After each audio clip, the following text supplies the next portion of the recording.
Welcome. If you've been paying attention to the news, you'll see that Vladimir Putin has issued out orders for a tactical nuclear drills to be ran along the Ukraine border. He's done this in response to what he considers Western provocations. This is not necessarily new, nuclear saber rattling. It's been going on now for most of the conflict, but this is the first drills that I know of specific to the use of tactical nuclear weapons. For those unaware, there are most nuclear weapons are, broadly categorized in two forms: strategic and theater level. And sometimes people refer to theater level as tactical. I prefer the term theater level. So very basic knuckle dragger type of version. Strategic is going to be your ICBMs, your sub-launched ballistic missiles, stuff that's generally going to be a longer range, usually a higher yield warhead, although there is some overlap there. And its basic goal is to harm the enemy's ability to fight at a strategic level.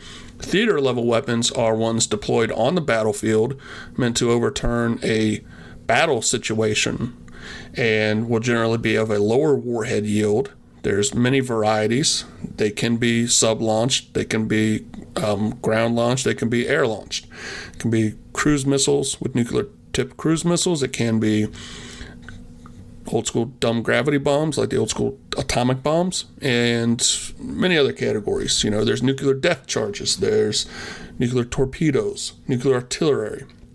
At one point, the United States had the Davy Crockett, which was kind of a handheld launched mini nuke.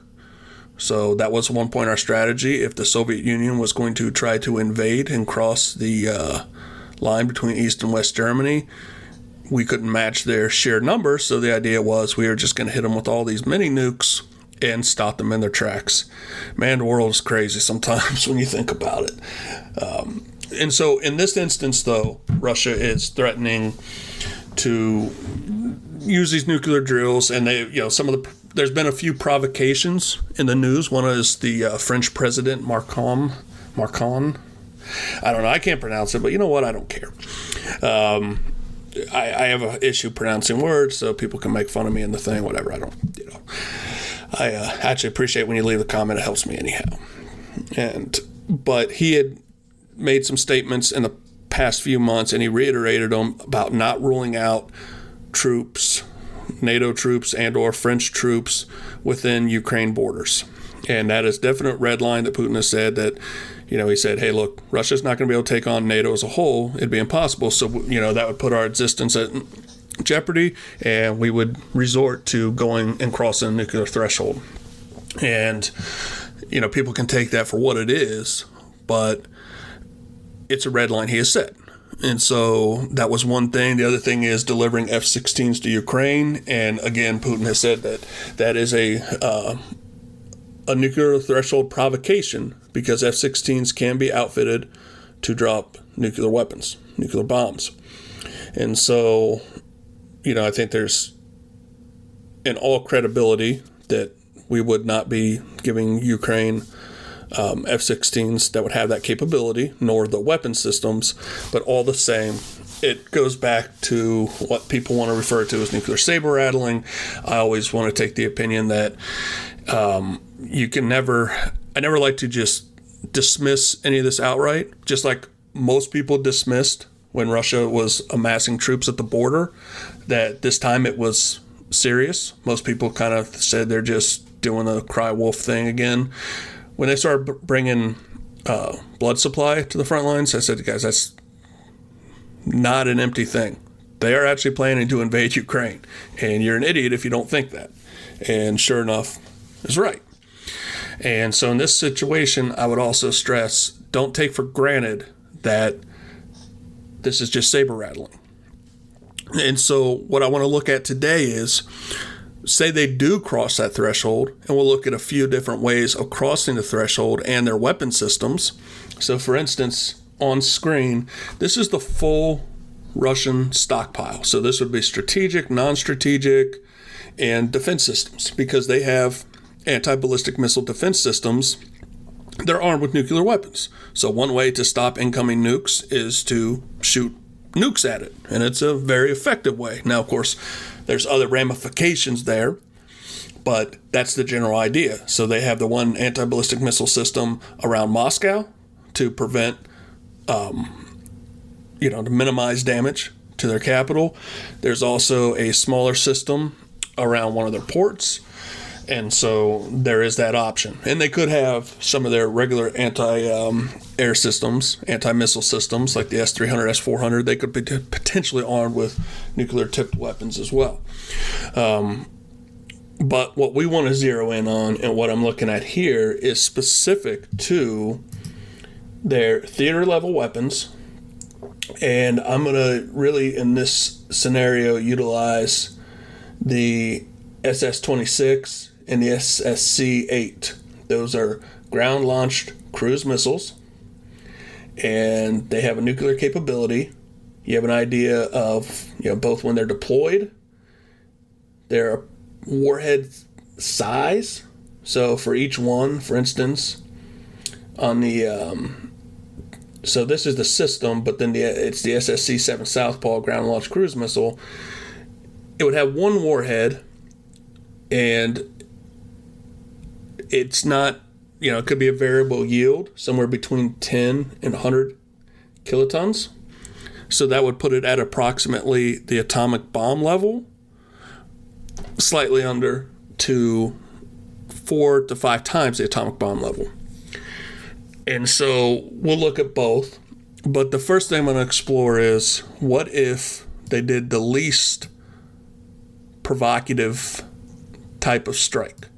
And that would be detonating a lower yield weapon over the Black Sea that would serve more as a, hey, this is serious. I want you guys to back off and leave Ukraine to me.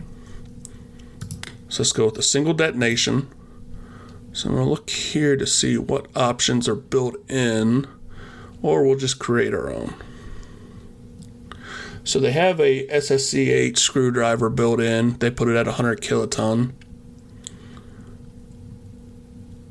I'm just going to build my own because I'm going to go with the lowest yield.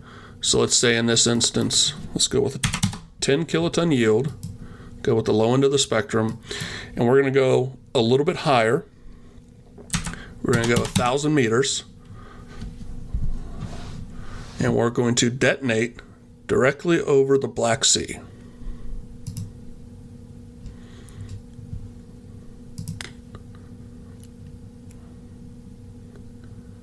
Now, in theory, there should be no casualties from this, and it doesn't appear like there should be anything.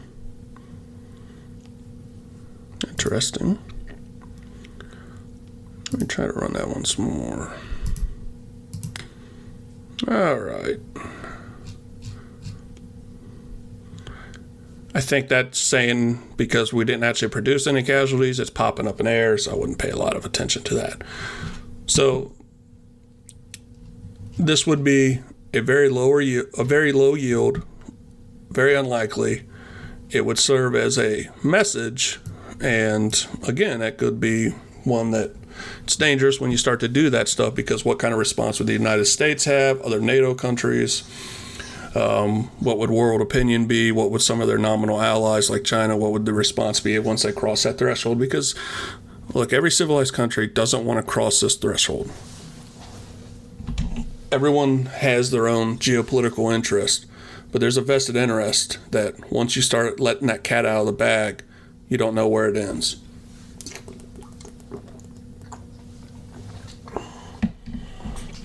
So let's go ahead and let's get something a little juicier.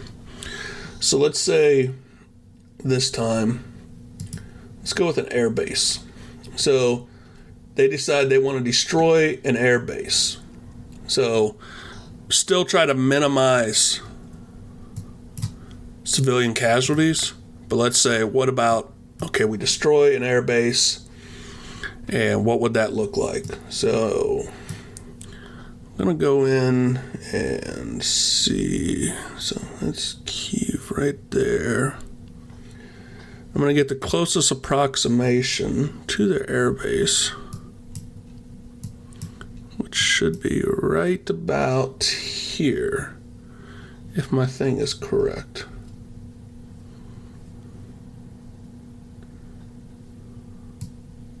So right about here should be the air base I'm looking at. So let's go, and this time we're going to keep it still a lower yield warhead. Now we're going to do change it to 200 meter. And let's go ahead and,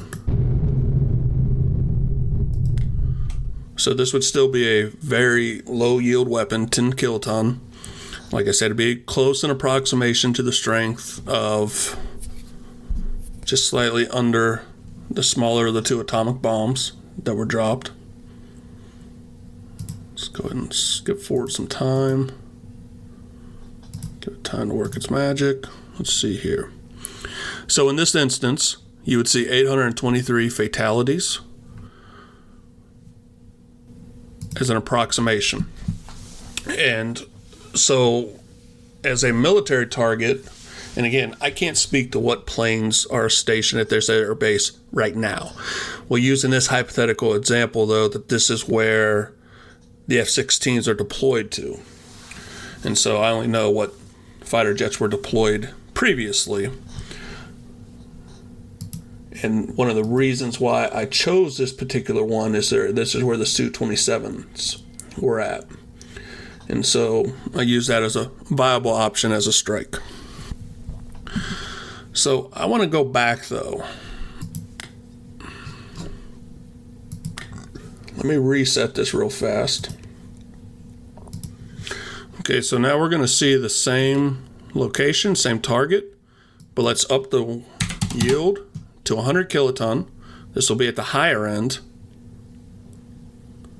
And let's say with the threat of potential interceptions, that they didn't do one, but they're going to do 3 detonations.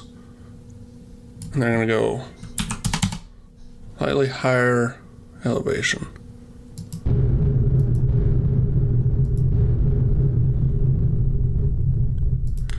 If any of you remember the movie The Day After, the 1983 film about a Soviet-United States nuclear showdown, at one point, as the Soviets are invading and they're pushing the U.S. and NATO troops back, the U.S. detonates 3 high-altitude, low-yield weapons, tactical nuclear weapons, to halt their advance, and they do. So, kind of as a throwback to that movie, we did 3. We did it at a higher altitude of 500. And now you see that the casualties went from in the 800s up to 7,170. Combination of a higher yield, and also you tend to see a little more casualties. There's a range as soon as once you get, when it comes to surface to air burst, there's somewhat of a, I hate to say it, a sweet spot, but that's reality. So, again, I want to take a look, though. So what about, we did the Black Sea, we did this. What about if they want to strike at Zelensky's bunker? So let me reset, and we'll take a look at what would happen then. So, it's kind of funny. I'm sitting here looking up location of Zelensky's bunker. Location of Ukrainian General Air Command. And I'm like, I'm going to get paid a visit by the FBI at this point or something. It's for a nuclear war simulator video. Surprised Google didn't respond. Nice try, Putin. But I still thought that was pretty funny.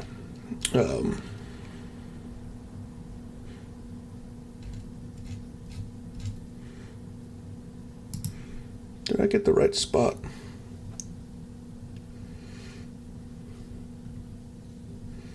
No, I didn't get the right spot. Give me 1 second. Let me pause this. I gotta come back to you 1 second. I zeroed in on the wrong location when I looked at it. I looked at a different bunker. Okay, so this one is going to go off the premise that they're going to strike, and it's going to be kind of a bolt out of the blue. And so in this scenario, Zelensky is in his main government location. He's in his war bunker. And they say they're going to, they're going to do their damnedest, quote unquote, to try to take him out. So they're not going to really take a risk of, a minimal strike. They're going to want to strike. They want to minimize civilian casualties and the public outcry, but they want to still make sure they get them. So this map's a little funky, but I'm going to try to get as best I can on here.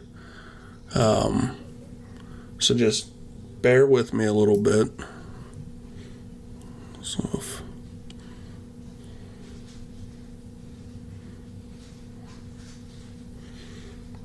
this is it.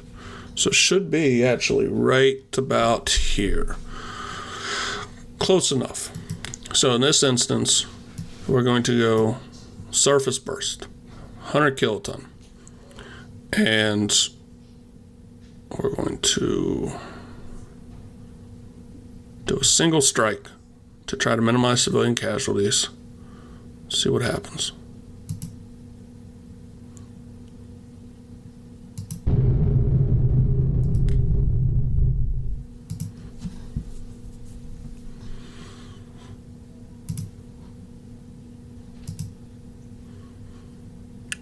So that single strike to take out Zelensky, 234,090 people. So question would be, though, if he's trying to take out a single target, mind you, this is going to be a reinforced bunker. Now, this bunker, whether or not it could withstand a nuclear strike, probably not.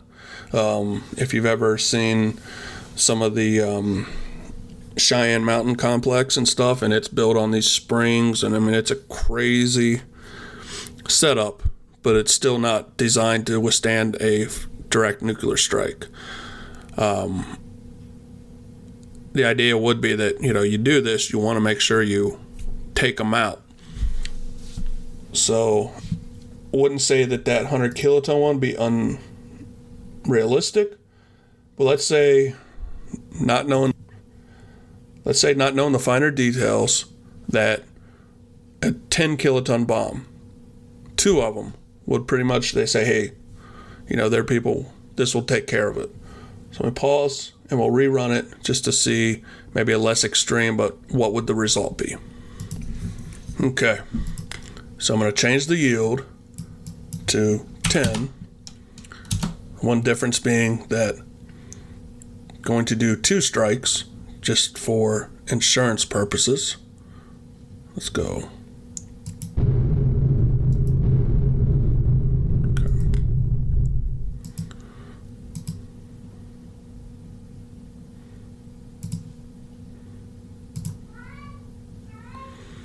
So the casualties are still very high. We're looking at 66,000. And then when you'd have people that would be injured and the lack of medical care, I mean, look, they're in a full-scale war, not to mention you just lost your central government, or a large portion of it, plus, enormous casualties in a very short period. So people with injuries that would be survivable are not going to survive in that circumstance. And, of course, there'd be the command and control and communication fallout from that. So even a limited nuclear tactical strike could have big ramifications. And so it would be a critical mistake to both downplay nuclear saber rattling, because I thought people should have learned their lessons with concerns Putin had prior to the Ukraine invasion, to say, hey, maybe we should listen and try to understand and try to, take the situation more serious. And instead, now there's 2 years into a war, and this is not a knock against the Ukraine people or anyone else for that matter, but just as a stark warning that even a tactical nuclear strike would be quite devastating, even if it didn't escalate, and there's a high or probability of a direct NATO involvement if it were to go to this level. So try to take that lesson and think about it. So we have a couple hot spots going on right now between the conflict in the Middle East, Ukraine, there's the South China Sea, these potential powder kegs. And it starts to be very reminiscent of prior to World War One.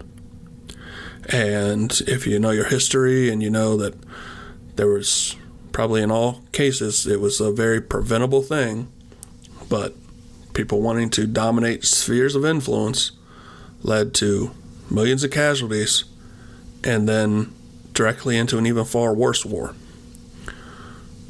Now, though, with the weapons at hand, it's not just, there isn't going to be a far worse war. We start lobbing these things at each other, and that is the far worse war. So it's important for people to sit back and put some pressure on the politicians and everything to take these situations serious and don't downplay things as just saber rattling or whatever. Take people for what they're saying, take it serious. So appreciate it. Thanks, everybody. Check out my other videos, like and subscribe. I'm trying to grow my channel. I'm trying to put out more content.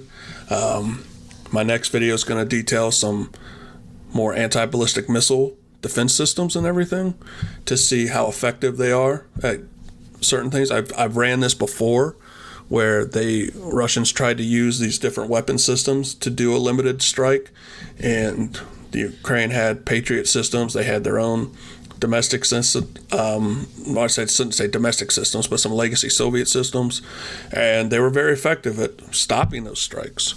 Having said that, there's still a vulnerability, especially with saturation attacks. So, especially if they mix conventional and nuclear saturation strikes and everything. So, thank you.